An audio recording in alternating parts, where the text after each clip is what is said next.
Hello, I'd like to talk to you today about autoethnography, a research method which is often misunderstood but has a lot to offer. The word is derived from three Greek words, auto meaning self, ethno meaning folk or people, and graphy meaning writing. So it's a kind of writing about yourself in the context of other people. This method is comparatively new. It was devised by the US academic Carolyn Ellis in the 1990s, and its use is now widespread across the social sciences and beyond. Sometimes, perhaps because of the similarity in the words, people confuse autoethnography with autobiography. Autobiography is really writing your own life story, and there's a lot of good reasons for doing that, but it's not the same thing as autoethnography.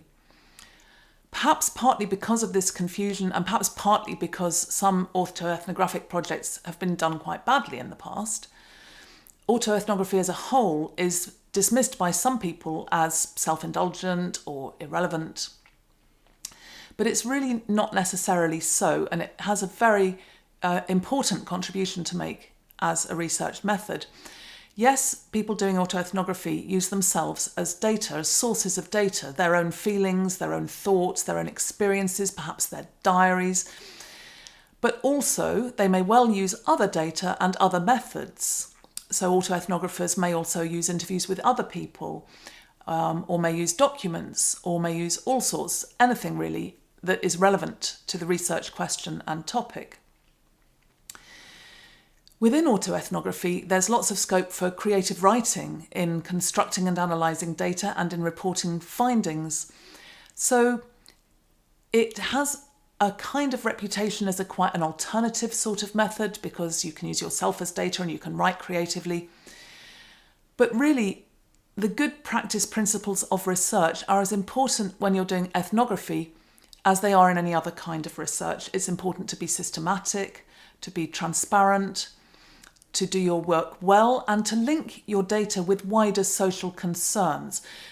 If you do research just about yourself, without any sense of how that links with wider social concerns, then that's not going to be helpful.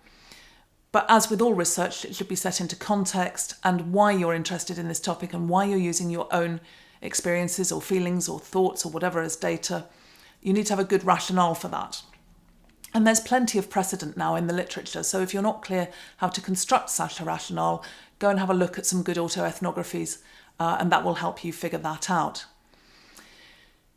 Then your findings, your autoethnographic findings, should be linked with theory and with either practice or policy, or possibly both, to give them relevance in the wider world.